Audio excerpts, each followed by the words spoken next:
Hello everyone, welcome back to my channel. मेरा नाम है भूषण और आप सभी का स्वागत करता हूं मेरे चैनल पर जिसका नाम है भूषण रिएक्ट्स। आज हम बात करेंगे नेटफ्लिक्स के फ्रैंकेनस्टाइन मूवी के बारे में।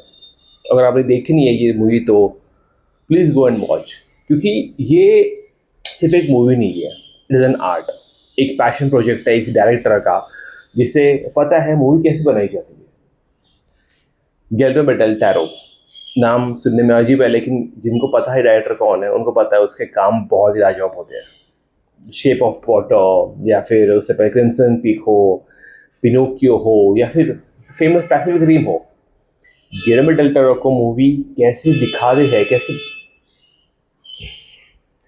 गिल्lermo del टैरो को मूवी कैसे दिखा दे, कैसे प्रेजेंट की जाती है ये पता है। उनके लिए मूवी एक प्रॉफिट मेकिंग बिजनेस नहीं है, तो ये एक आर्ट है, उनका क्रिएटिविटी है, एक सिनेमा है जो उन्हें प्रेजेंट करना है। उनके लिए वो एक उनकी चाह है, it is his love of his life. जब वो प्रोजेक्ट करते हैं तो प्रोजेक्ट को सिर्फ पैसों के मायने में नहीं सोचते, वो सोचते कि इस मूवी को मैं कैसे लोगों को प्रेजेंट करूँ अपने नज़रिए से। मूवी शुरुआत होती है तो पता चलता है कि जब मूवी शुरू होती है तो हमें लगता है कि फ्रैंकेनस्टाइन का ये जो क्रिएशन है वो उसका मॉन्स्टर है और जो फ्रैंकेनस्टाइन को मारना चाहता है, विक्टर फ्रैंकेनस्टाइन को। लेकिन जैसे मूवी प्रोग्रेस होती है तो पता चलता है हमें कि यार ये मॉन्स्टर नहीं है, ये भी एक ह्यूमन है। लेकिन उसे जिस नज़र से देख रहे लोग, उन्हें वो एक इन ह्यूमन एनोमली या फिर एक मॉन्स्टर नजर देता है, दिखाई देता है कि एक ऐसा मॉन्स्टर है। मॉन्स्टर किसे कहते हैं हम? जो इंसान नहीं होता, इंसान तो खाता है वो नहीं, जो इंसान नहीं होता, जिसे हम डिफाइन नहीं कर पाते, मतलब जिसे हम मार नहीं सकते, जिसे हम कंट्रोल नहीं कर सकते, बहुत ज़्यादा ताकत होती है उसके अंदर, वो मॉन्स्टर होता है हम लोगों के नज़रिए में। देखिए, वही एक मॉन्स्टर है जो लोग सोचते हैं कि ये मर नहीं सकता तो ये मॉन्स्टर है, और ये उसकी नज़रिया, मतलब उसकी स्टोरी दिखाई जाती है। स्टोरी 3 पार्ट में डिवाइड होती है। फर्स्ट पार्ट है प्रेल्यूड, जहाँ पे पता चलता है कि मूवी का बेस क्या है, मतलब शुरुआत कहाँ से होती है, मतलब विक्टर फ्रैंकेनस्टाइन के बचपन से शुरू होती है, उसकी लाइफ क्या है वो दिखाई जाती है हमें। बहुत बहुत छोटा पार्ट है। उसके बाद शुरू होते हैं विक्टर फ्रैंकेनस्टाइन की स्टोरी, मतलब उसने जी शुरुआत क्यों की और उसकी जो स्टोरी थी फ्रैंकेनस्टाइन का, उसकी जो क्रिएशन है, लेट्स कॉल द क्रीचर, वो बनने तक उसकी जो स्टोरी थी वो उसे बताता है। तो वो हमें समझ में आता है कि विक्टर्स पॉइंट ऑफ व्यू से वो कैसे देख रहा था उस चीज़ों को और कैसे वो बना रहा था, उसका पागलपन था वो क्या था, क्यों था, वो हमें दिखाई देता है। जब तक तब तक वो अपने क्रिएशन को हेट नहीं करता। और फिर सेकंड पार्ट आता है हमें एक उस क्रीचर के नज़रिए से, क्रीचर बताता है कि उसके नज़रिए से कैसा था, वो बनना चाहता था, क्या वो बन क्या गया है, मतलब उसे बनना था कि इंसान, आखिर वो इंसान ही है। वो बनना चाहता था इंसान, लेकिन किसी ने उसे इंसान समझा नहीं। अब वो कैसे इंसान बनते बनते एक शैतान बन गया लोगों के नज़रिए में। अब वो और इंसान बनना चाहता है, तो एक उसका पर्सपेक्टिव दिखाया जाता है और फिर हमें पता चलता है कि यार कोई भी अपनी जगह पे गलत नहीं है। गलत जो टाइम था और नजरिया था वही है और कुछ नहीं। और हमें एक अलग एस्पेक्ट दिखता है मतलब उससे पहले फ्रैंकेनस्टाइन की बहुत सी मूवी है जहाँ पे फ्रैंकेनस्टाइन का मॉन्स्टर दिखाया गया है, मतलब जो क्रीचर है वो मॉन्स्टर है, वो उसे फ्रैंकेनस्टाइन को मारना चाहता है। फ्रैंकेनस्टाइन एक इगोइस्टिक सैडिस्टिक पर्सन है, यस, पॉइंट है। लेकिन इस मूवी में पता चलता है कि फ्रैंकेनस्टाइन से बना क्यों, उसकी क्या वो जर्नी थी। और क्रीचर जो है, मतलब उसका मॉन्स्टर हम बोलते हैं उसे, क्रीचर जो है मतलब जो क्रिएशन उसका, उसकी क्या लाइफ थी, पूरे दोनों हमें एस्पेक्ट बैलेंस आउट दिखते हैं। मतलब स्टोरी सच में बहुत ही बढ़िया है। उसके एंड पार्ट जो है, हमेशा जो एंड होता है उनकी मूवीज का बहुत ही अच्छा होता है, इसका भी एंड बहुत अच्छा है, क्लाइमेक्स बहुत अच्छा है। अनवांटेड फाइट सीक्वेंस नहीं है, the sets are really awesome. मतलब गिल्lermo del टैरो की अगर आपने क्रिम्सन पीक देखी है, शेप ऑफ वाटर देखी है, पैसिफिक रिम देखी, तो वहाँ पे उसे वो उस सेट को डिज़ाइन करते हैं और फिर जो क्रिएचर डिज़ाइन करते हैं वो बहुत सोचता बहुत है कि कैसे डिज़ाइन करना है, वो कैसा होना चाहिए क्रिएचर, कैसा सेट होना चाहिए उसका। His attention to detail is very very nice. तो वही उन्होंने इस मूवी में किया है। मतलब द शेड्स, आप कलर के शेड्स देखते हो जहाँ पे हमें दिखता है कि द ब्लैक एंड वाइट में ग्रेड का शेड है, मतलब अलग अलग ग्रेड्स दिखते हैं हमें कलर्स के। मतलब वो एक बहुत ही it's a visual treat to your eyes. वाला आप देख रहे हो तो I would suggest you to, अगर आपके नेटफ्लिक्स है तो आप उसे टीवी पर देखो instead of looking at a mobile. मतलब आप उसे एंजॉय नहीं कर पाओगे, पता नहीं चलेगा आपको। आप आईपैड पे देखो बड़ी स्क्रीन तो, या फिर टीवी पे देखो, आई वुड सजेस्ट टीवी, मतलब आप उसे एंजॉय कर पाओगे।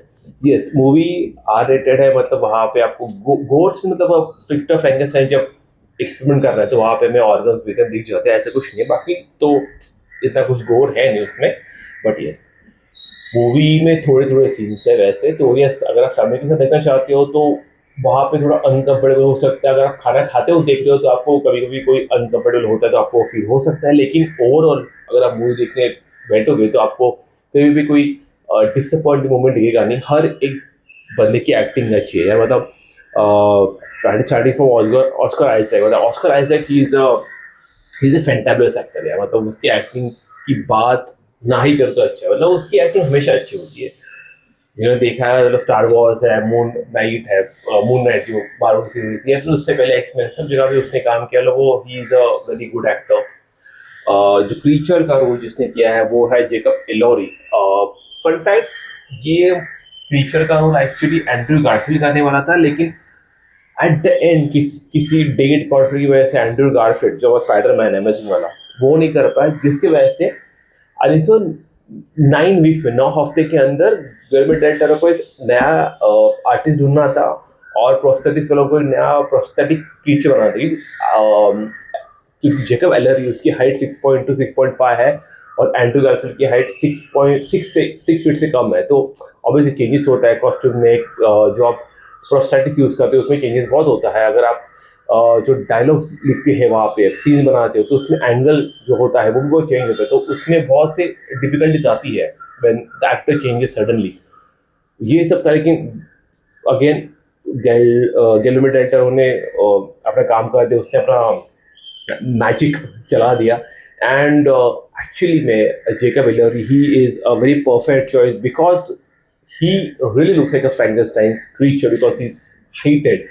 विक्टर के सामने उसकी हाइट बहुत ज़्यादा है, मतलब या ही लुक्स वेरी इंटिमिडेटिंग, बट उसमें ही वो अपने एक आपको दिख जाता है कि यार ये एक मॉन्स्टर नहीं है, तो एक जस्ट न्यूबॉर्न बेबी है जो हर चीज़ समझने की कोशिश कर सीखने की कोशिश कर रहा है, हर एक चीज़ से एक्साइट होता है, हर एक चीज़ को समझना चाहता है। आपको समझ वो दिख जाता है उसकी एक्टिंग में।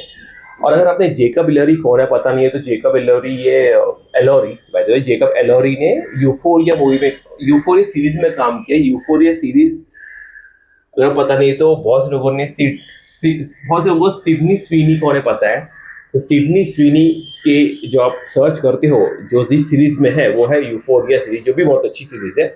उसमें जेकब एलोरी है और he is a very good actor and in this movie has proved that again.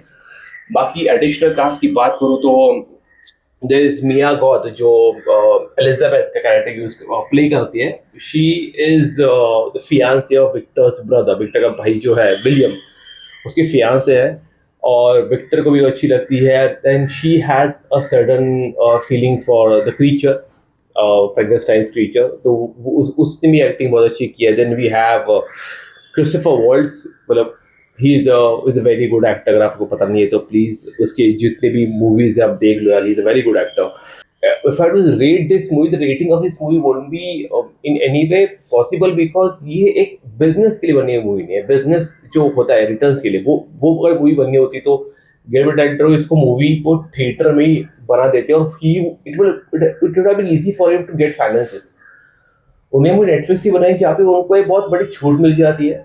उन्होंने ये मूवी प्रेजेंट करने के लिए बनाई कि देखो ये आर्ट ऐसा होता है, और अगर आप जब मूवी आर्ट के लिए बनाते हो तो वहाँ पे आप रेटिंग नहीं देते, आप वहाँ पे उसे एंजॉय करते हो। This is what this movie is all about, it is all about enjoyment. तो yes this movie is enjoyable, this movie has a story, has a flow, has a character depth है, और उसकी music भी बहुत अच्छी है। मतलब जहाँ पे सडन नोट्स आते हैं म्यूजिक है ना, वो बहुत आपको मतलब इट कॉम्प्लीमेंट्स द सीन। वहाँ पे ऐसा नहीं आता कि बहुत ज़्यादा ओवर पावर कर रही है म्यूजिक, सीन कॉम्प्लीमेंट करती है, मूवमेंट जो है कॉम्प्लीमेंट करते हैं वहाँ पे। Yes but overall it is a very good movie and if you have not, अगर आपने नहीं देखी है इस मूवी को तो प्लीज़ जाके देख लीजिए यार, मतलब सच में मूवी बहुत अच्छी है। तो ये था मैं रिव्यू, बहुत नीचे आ गया तो ये था मेरा रिव्यू फ्रैंकेनस्टाइन, नेटफ्लिक्स फ्रैंकेनस्टाइन ये मूवी का। अगर आपको रिव्यू अच्छा लगा तो प्लीज़ लाइक करें, शेयर करें, सब्सक्राइब करें मेरे चैनल को। मिलते हैं अगले वीडियो में, बाय बाय।